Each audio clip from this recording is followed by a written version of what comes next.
Victor Osimhen diprediksi akan keluar dari Napoli pada musim panas ini, dengan Paris Saint-Germain sempat menjadi yang terdepan dalam perebutan untuk merekrut striker tersebut bulan lalu. Namun, klub besar Prancis itu telah mundur dan menolak untuk membayar harga yang diminta oleh Napoli. Sementara itu, Arsenal baru-baru ini menghubungi Napoli untuk menanyakan status Osimhen. Di sisi lain, Chelsea juga masih menunjukkan ketertarikan.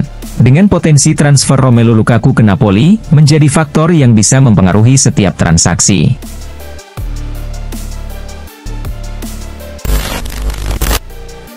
Julian Alvarez baru-baru ini menyatakan keraguannya tentang masa depannya di Manchester City, setelah Josep Guardiola tidak memainkannya dalam beberapa pertandingan penting.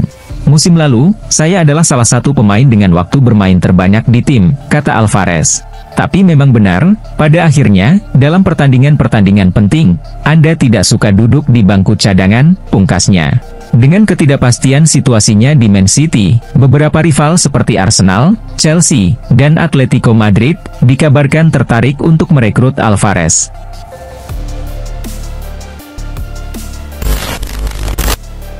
Jose Mourinho memulai petualangan barunya, setelah sebelumnya melatih di Portugal, Inggris, Italia, dan Spanyol. Kini, dia memimpin Fenerbahce di Turki, setelah resmi diangkat sebagai pelatih pada musim panas 2024. Untuk mencapai target juara, Mourinho harus membentuk skuad Fenerbahce sesuai visinya. Sejauh ini, dia telah mendatangkan beberapa pemain baru. Tetapi, ia masih belum puas dengan skuad yang ada. Mourinho ingin memperkuat lini tengahnya dengan merekrut Mateo Kovacic dari Manchester City.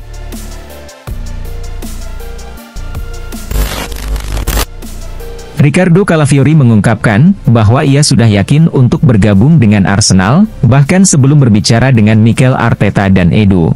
Namun ia mengakui bahwa Jorginho turut berperan dalam keputusannya. Saya baru bertemu dengannya sebulan yang lalu.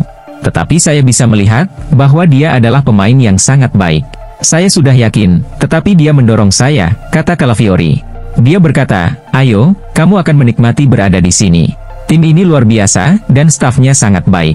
Anda bisa merasakan itu sejak beberapa menit pertama di sini.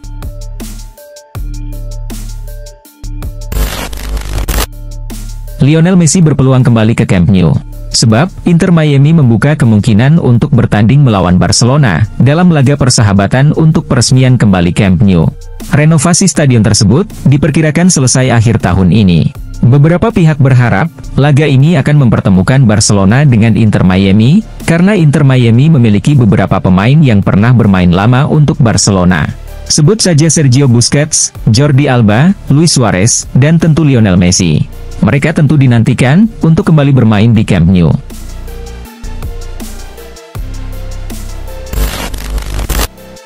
Karena performa yang kurang memuaskan, Rafinha kini masuk dalam daftar jual Barcelona pada musim panas ini. Klub kaya raya Saudi Pro League, Al Nassr, dikabarkan siap membelinya dari Blaugrana.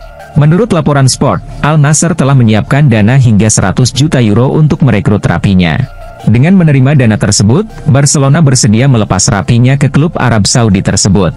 Uang hasil penjualan Rafinha itu akan digunakan oleh Barcelona untuk merekrut Nico Williams dari Athletic Bilbao.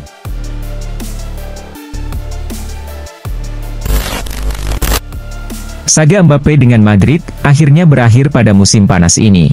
Superstar Prancis tersebut resmi bergabung dengan Santiago Bernabeu dan diperkenalkan kepada publik 2 pekan lalu. Courtois senang karena Real Madrid kini memiliki semakin banyak pemain penentu setelah kedatangan Kylian Mbappe. Courtois pun optimistis bahwa Madrid akan semakin banyak meraih gelar juara dengan kehadiran Mbappe. Mbappe adalah salah satu pemain terbaik di dunia. Dan lebih baik dia berada di tim Anda, daripada melawan Anda, kata Courtois. Saya pikir, dia akan membantu kami memenangkan banyak trofi.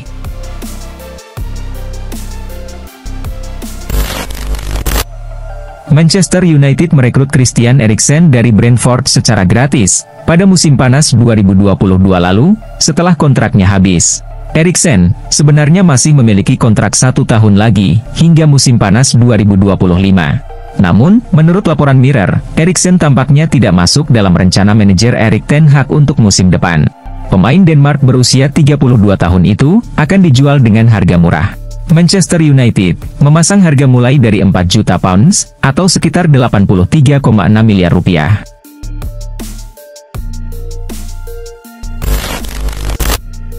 Jens Raven, menampilkan performa luar biasa bersama Timnas Indonesia U19 di Piala AFF 2024. Namun, penyerang asal Belanda tersebut merasa masih belum puas, dan tidak ingin terburu-buru memikirkan panggilan ke Timnas Senior.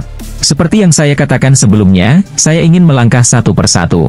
Saya sangat senang, karena merasa berada di tempat yang tepat saat ini, dengan tim U19 dan U20, ujar Jens Raven. Saya pikir, kami masih memiliki beberapa target yang ingin dicapai bersama tim U20, jadi saya ingin fokus pada hal itu.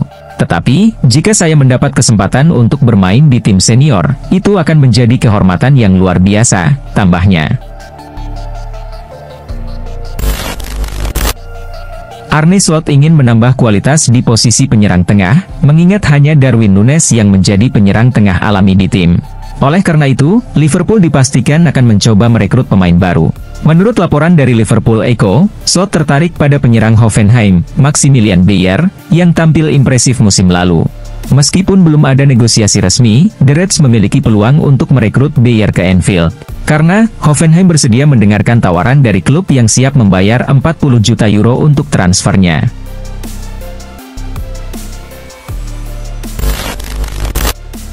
Aston Villa sangat aktif di bursa transfer awal musim ini, karena akan bermain di Liga Champions. Tim yang dilatih oleh Unai Emery itu mendatangkan banyak pemain baru untuk memperkuat skuadnya. Sejauh ini, Aston Villa menjadi tim yang paling banyak mengeluarkan uang untuk membeli pemain baru, dengan total pengeluaran sebesar 176,20 juta euro. Jumlah ini lebih tinggi dibandingkan dengan Chelsea, yang mengeluarkan 88 juta euro. Dan Manchester United, yang menghabiskan 104,50 juta euro.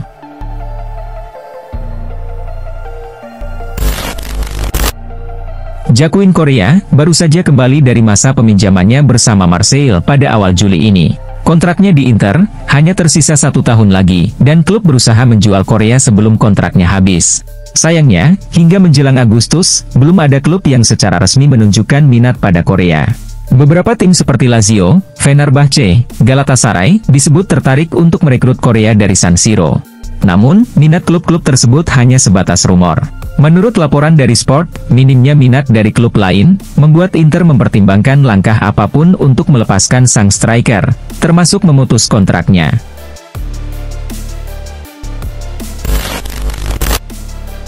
Sejak bergabung dari Atletico Paranaense, Roque belum mampu menunjukkan performa terbaiknya di Barcelona. Pemain muda asal Brasil ini, sering dicadangkan oleh pelatih sebelumnya, Xavi Hernandez. Lewandowski memahami betapa sulitnya beradaptasi dengan kehidupan baru di negara baru. Dia pun memberikan nasihat kepada pemain muda tersebut. Datang ke Barca, merupakan langkah besar bagi siapapun. Meskipun bahasa Portugis mirip dengan bahasa Spanyol, bahasa itu tetap berbeda. Anda harus percaya pada diri sendiri, bekerja keras, kata Lewandowski.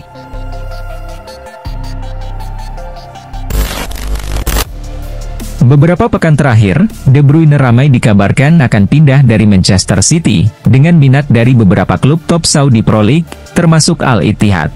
Baru-baru ini, Guardiola mengungkapkan situasi terkini De Bruyne, dan optimis ia akan tetap bertahan di Man City. Saya jujur belum berbicara dengannya.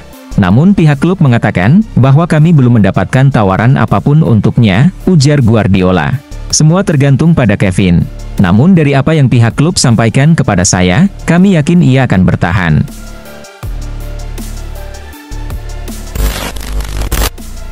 Pada musim lalu, Gallagher memainkan peran penting dalam skuad Chelsea, dan menjadi andalan Mauricio Pochettino di lini tengah. Namun di musim panas ini, gelandang tersebut dilaporkan akan dijual oleh Chelsea, karena tidak masuk dalam rencana Enzo Maresca untuk musim depan. Fabrizio Romano melaporkan, bahwa Gallagher kemungkinan besar akan melanjutkan karirnya di Spanyol. Chelsea dan Atletico Madrid sedang berdiskusi mengenai transfer gelandang ini, dengan biaya transfer sekitar 35–40 juta euro.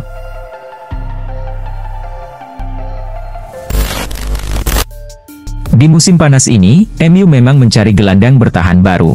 Dan Erik ten Hag sangat tertarik dengan Manuel Ugarte. Gelandang timnas Uruguay ini dianggap sesuai dengan kebutuhan tim untuk musim depan. Menurut Fabrizio Romano, MU memiliki peluang untuk mendapatkan Ugarte, karena PSG bersedia meminjamkan gelandang tersebut di musim panas ini. Namun, MU harus menanggung gaji Ugarte sepenuhnya, dan membelinya secara permanen di akhir masa peminjaman.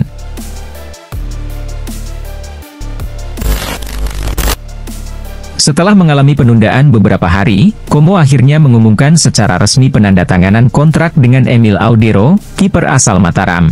Pengumuman ini dilakukan setelah Como melepas Adrian ke Pisa. Audero mendapatkan kontrak selama 4 tahun dengan klub yang dimiliki oleh pengusaha Indonesia, Hartono Bersaudara, dan akan bersaing dengan kiper veteran, Pepe Reina.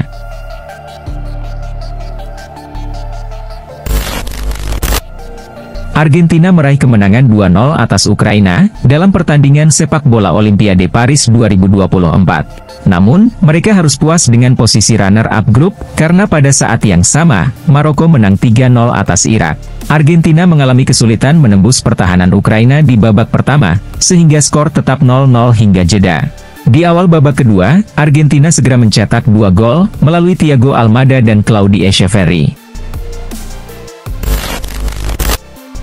Timnas Mesir membuat kejutan di cabang sepak bola putra Olimpiade Paris 2024. De Paraos memastikan diri lolos ke perempat final, setelah mengalahkan timnas Spanyol 2-1. Dalam pertandingan grup C yang berlangsung di Bordeaux, Ibrahim Adel menjadi pahlawan Mesir, dengan mencetak 2 gol pada menit ke-40 dan ke-62. Spanyol hanya mampu membalas 1 gol, melalui Samu Omorodion pada menit ke-90. Dalam pertandingan lainnya, Amerika Serikat dan timnas Prancis berhasil meraih kemenangan. Amerika Serikat mengalahkan Guinea 3-0 di Stade Geoffroy Guichard.